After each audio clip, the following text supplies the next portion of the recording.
तो चलिए बच्चों, अब मैं आप लोगों को कॉम्प्लेक्स रूट अगर हो तो उसका कैसे सॉल्यूशन करते हैं उसके बारे में बताने जा रहा हूँ। तो system of linear differential equation का सॉल्यूशन मैट्रिक्स मेथड से जब कॉम्प्लेक्स रूट होगा।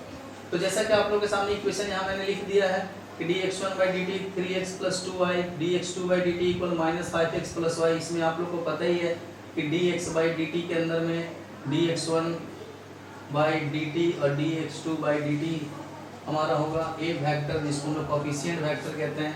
ये 3, 2, -5 और 1 होगा। और ये जो वेरिएबल है वो x के अंदर में आएगा, x और y, सॉरी x1 और x2। यहाँ पर y मैंने लिख दिया है गलती से, यहाँ पर x2, ये x1 और ये x1। तो अब हम लोगों को इसका कैरेक्टरिस्टिक इक्वेशन निकालना है। तो आप लोगों को पता ही है कि ए मैट्रिक्स में से हम लोगों को लेम्डा i माइनस करेंगे तो 3 minus lambda 2 minus 5 1 minus lambda = 0 प्राप्त होगा। अब इसे सॉल्व करना है। सॉल्व करने के बाद हमें क्या लेम्डा का मान प्राप्त होता है, तो जैसा कि मैं बात कर रहा हूँ कॉम्प्लेक्स रूट्स का, तो लेम्डा का वैल्यू कॉम्प्लेक्स में आएगा। तो इसको मल्टीप्लाई करके हमें क्या मिलेगा, तो हमें प्राप्त होगा लेम्डा स्क्वायर -4 लेम्डा + 13 = 0। अब इसे हमें सॉल्व करना है बच्चों और देखना है कि ये क्या वैल्यू मतलब देता है लेम्डा का। तो जैसा कि आप क्वाड्रेटिक इक्वेशन के फॉर्म से सॉल्व करेंगे तो 4 ± √16 -52/2। यहाँ पर 4 ± 52 में से 16 को माइनस किया जाए तो कितना प्राप्त होगा हमें, -36/2। इसे सॉल्व करने पे हमें प्राप्त होगा 6i/2। तो देखिए आपके सामने आ गया 2 ± 3i। तो कॉम्प्लेक्स रूट है, कॉम्प्लेक्स कॉन्जुगेट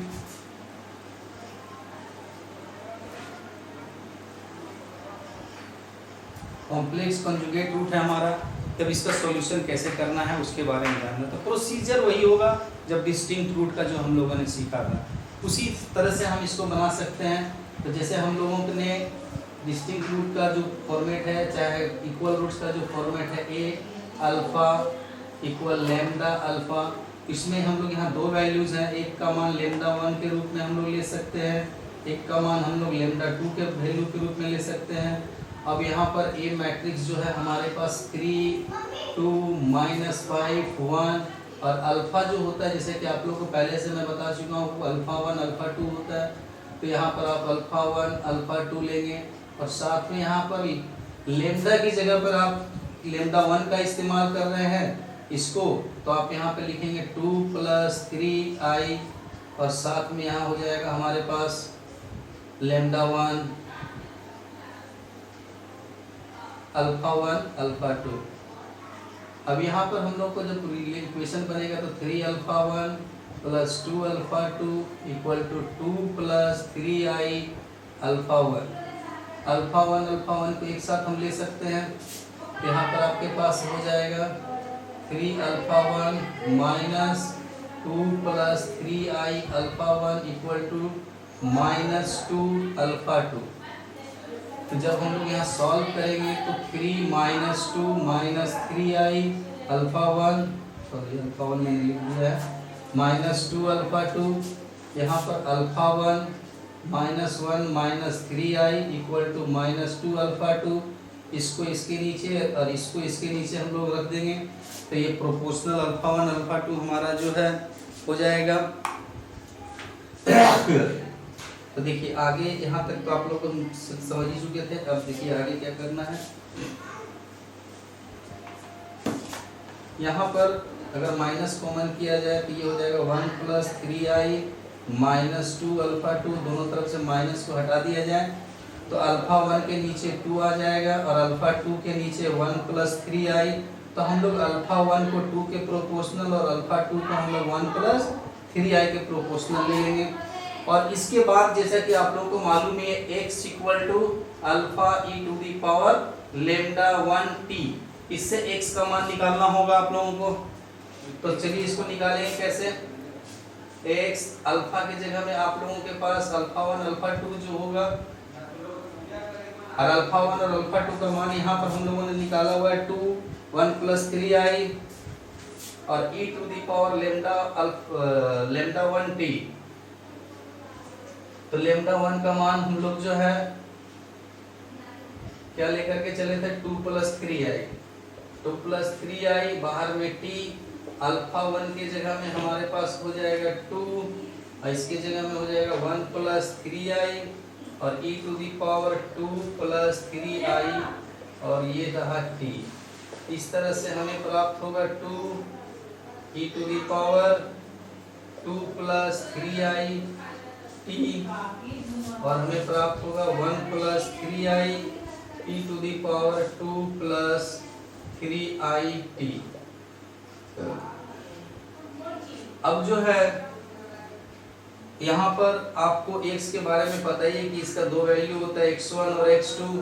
तो x1 के लिए ये हो जाएगा, इसको एक इक्वेशन हम लोग दे देते हैं नंबर 1 और हम लोग फिर अब सेकेंड पार्ट के लिए निकालेंगे अल्फा का। जैसे कि मेरे पास लेमडा का 2 मान आया था, एक 2 + 3i और 2 - 3i। अब 2 - 3i के लिए भी हम निकालेंगे। तो यहाँ तक आप लोग समझ गए, तो फिर प्रोसीजर वही होगा 2 - 3i लिया जाएगा यहाँ पे, लेकिन उसके पहले हम लोगों को 2 + 3i के साथ ये वाला रूल से हमें वैल्यू निकालना पड़ेगा। तो ये वाला बच्चों आप लोगों ने देख लिया, समझ लिया 2 + 3i का पार्ट। अब हम लोग 2 - 3i का पार्ट देखें। अब हम लोग फिर से a अल्फा = लेमडा अल्फा का फॉर्मेट लेंगे और लेमडा 2 का वैल्यू यहाँ पर लिख देंगे 2 - 3i। अब इसके लिए हम लोग देखेंगे अल्फा 1 और अल्फा 2 क्या प्राप्त होगा। तो यहाँ पर हम लोग जब इसको सॉल्व करेंगे तो 3 अल्फा 1 + 2 अल्फा 2 और साथ में 2 - 3i अल्फा 1 और ये इक्वेशन और बनेगा -5 अल्फा 1 + अल्फा 2 2 - 3i अल्फा 2। आप किसी भी दोनों इक्वेशन में से यूज करेंगे, सेम वैल्यू आने वाला है। हम लोग फर्स्ट इक्वेशन को लेते हैं 3 अल्फा 1 -2 - 3i अल्फा 1 = -2 अल्फा 2। यहाँ से हम लोग अल्फा 1 कॉमन करने के बाद हमें क्या प्राप्त होगा वो देखना है। तो यहाँ से हमें प्राप्त हो रहा है 1 + 3i अल्फा 1 -2 अल्फा 2। अब जो है हम लोग फिर से प्रोपोर्शनल कर देंगे इसको, इसके नीचे कर लेने के बाद अल्फा 1 प्रोपोर्शनल हो जाएगा -2 का और अल्फा 2 प्रोपोर्शनल हो जाएगा 1 + 3i। आप माइनस इसके साथ भी रख सकते हैं, कोई प्रॉब्लम नहीं होगी उससे। अब हम लोग फिर आ जाएंगे वही प्रोसीजर में x = alpha e to the power lambda 2t। तो अल्फा तो आप लोगों को पता ही है, अल्फा 1 अल्फा 2 होता है e to the power 2 - 3i। जैसा कि लेमडा 2 का वैल्यू हम लोगों को पता है कि ये है और t। यहाँ से हम लोग अल्फा 1 और अल्फा 2 के साथ, तो अल्फा 1 और अल्फा 2 की बात हम कर रहे हैं। तो अल्फा 1 यहाँ पे मेरे पास आया है -2 और अल्फा 2 आया है 1 + 3i। तो -2 और 1 + 3i e to the power 2 - 3i t। अब बच्चों इसके साथ जब इसको मल्टीप्लाई करेंगे तो हमें मिलेगा -2 2 - 3i t और 1 + 3i e to the power 2 - 3i t। अब आप लोगों को ये तो समझने में आ ही गया कि इस तरह डिस्टिंक्ट रूट की तरह ही इसे बनाना है, लेकिन अभी हम लोगों को थोड़ा सा और कुछ करने की ज़रूरत है। तो चलिए मैं आगे अब बढ़ूंगा। तो दोनों ही रूट्स जो मैंने निकाले हैं x के लिए, दो इक्वेशन जो मैंने प्राप्त किए हैं, दोनों इक्वेशन को कंबाइन करना है और उसके बाद आंसर सॉल्यूशन को डिक्लेयर करना है। तो बच्चों अब देखिए, हम लोग इक्वेशन 1 और 2 को कंबाइन करके x का सॉल्यूशन निकालते थे। तो यहाँ पर C1 इक्वेशन 1 + C2 इक्वेशन 2। तो C1 इक्वेशन 1 जो था वो हमें प्राप्त हुआ था x का मान 2 e to the power 2 + 3i t और -1 + 3i e to the power 2 + 3i t। बच्चों मेरे से एक माइनस की मिस्टेक जो है छूट गया है, माइनस पिछले x का मान जब मैंने फर्स्ट बार निकाला था वहाँ पे ये माइनस की जगह मेरे से शायद प्लस लिखा गया होगा। आप लोग उसको चेंज कर देंगे, -1 + 3i 2 e to the power 2 + 3i t first equation का सॉल्यूशन होगा। और सेकंड इक्वेशन जो अभी मैंने निकाला था -2 e to the power 2 - 3i t 1 plus 3i e to the power 2 minus 3it। बच्चों हो सकता है माइनस प्लस का मिस्टेक हो जाए क्योंकि मैं बना रहा हूँ लाइव ही इसको, और मैं जब बोर्ड को हवा कर देता हूँ तो आंसर जो है उधर छिप जाता है, फिर बाद में उसको ध्यान में रखना पड़ता है। अगर उसमें कुछ मिस्टेक हो माइनस प्लस का तो आप लोग सुधार लेंगे, बच्चे तो आप लोग है नहीं, आप लोग तो उतने समझदार हो ही। अब यहाँ पर C1 2 e to the power 2 plus 3it plus C2 minus 2 C2 e to the power 2 minus 3it minus 1 plus 3i C1 e to the power 2 plus 3it और plus 1 plus 3i C2 e to the power 2 minus 3it। इस तरह से हमारे पास solution प्राप्त हुआ। लेकिन ये तो सेट ऑफ सॉल्यूशन हो गया जिसमें कि हमारे पास x के 4 रियल और 4 इमेजिनरी पार्ट्स बनेंगे। मतलब कि कहने का क्या है कि इसको तोड़ने से हमें रियल और इमेजिनरी पार्ट मिलेगा, इसे भी हमें तोड़ने से रियल और इमेजिनरी पार्ट मिलेगा, इसमें भी रियल और इमेजिनरी पार्ट मिलेगा, इसमें भी रियल और इमेजिनरी पार्ट होगा। तो हम लोग फर्स्ट वाले को तोड़ करके देखते हैं कि उसका रियल और इमेजिनरी पार्ट क्या होता है। तो 2C1 e to the power 2t into e to the power 3it minus 2C2 e to the power 2t into e to the power minus 3ti। First equation को ही मैं यहाँ पर तोड़ रहा हूँ बच्चों। अब जो है 2C1 e to the power 2t, ये जो है आपका cos 3t plus i sin 3t बनेगा, और 2C2 e to the power 2t को आप ऐसे ही छोड़ दो, यहाँ पर आपका बनेगा cos 3t minus i sin 3t। तो e to the power ix का फॉर्मेट आप लोगों को तो पता ही होगा, cos x plus i sin x, इसी फार्मूला है ये, आप लोगों को पता ही है इसके बारे में। यूलर फार्मूला क्या होता है, उसी से मैंने उसी फार्मूले का यूज किया है यहाँ पे। अब यहाँ पर देखिए एक पार्ट आपका रियल यहाँ मिल जाएगा, एक पार्ट रियल यहाँ पे, यहाँ पर जो है एक पार्ट रियल आएगा, इसमें एक पार्ट इमेजिनरी आएगा। तो real part 2C1 e to the power cos 3t plus C1 e to the power 2t cos 3t और minus 2C2 cos 3t e to the power 2t। इसको complete हम लोग यहाँ पर e to the power 2t लिख सकते हैं।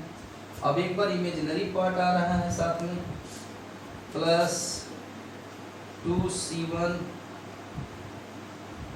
sin 3t और यहाँ पर भी minus minus plus 2C2 sin 3t और साथ में आपका i रहेगा, ये इमेजिनरी पार्ट हो गया, और e to the power 2t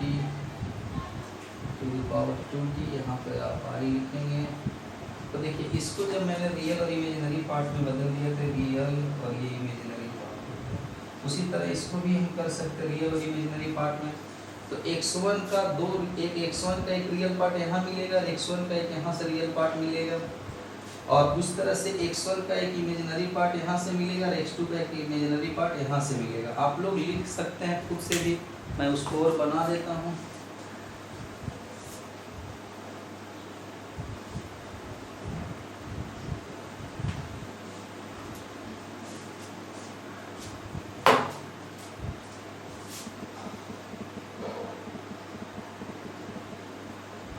फिर हम लोगों के पास है माइनस 1 प्लस 3i C1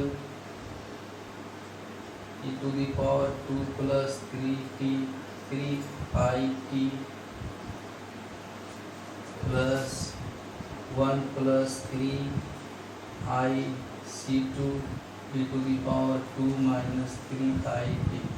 अब यहाँ पर इसको जब हम लोग रियल और इमेजिनरी पार्ट में बदलेंगे तो सबसे पहले तो ये इस तरह से रहेगा, इसको आप e to the power 2t e to the power 3ti plus 1 plus 3i c2 e to the power 2t into e to the power minus 3ti, यहाँ पर minus 1 plus 3i c1 e to the power 2t, यहाँ से हमें मिलेगा cos 3t i sin 3t 1 plus 3i c2 e to the power 2t, यहाँ cos 3t minus i sin 3t।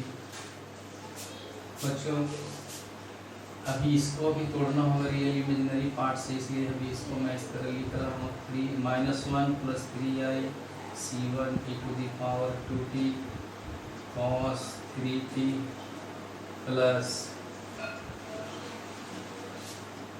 Minus 1 plus 3i c1 e to the power 2t, यहाँ पर आई है sin 3t plus 1 plus 3i, इन दोनों को बारी बारी से करना होगा। 1 plus 3i c2 e to the power 2t cos 3t minus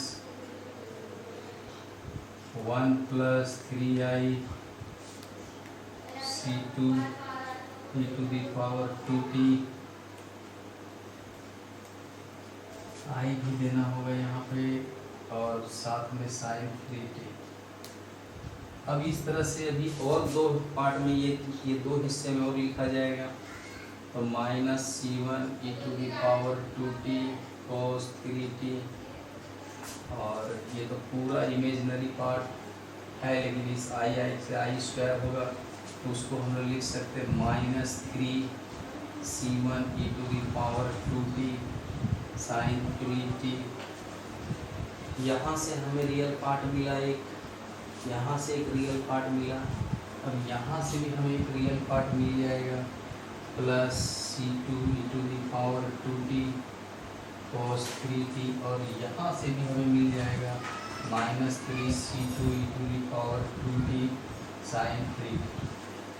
ये पूरा का पूरा इसमें का रियल पार्ट हो गया। अब इमेजिनरी पार्ट की बात करेंगे हम लोग। यहाँ से देखिए i 3 c1 e to the power 2t cos 3t minus c1 e to the power 2t sin 3t, फिर इमेजिनरी पार्ट यहाँ से plus 3 c2 e to the power 2t cos 3t minus c2 e to the power 2t।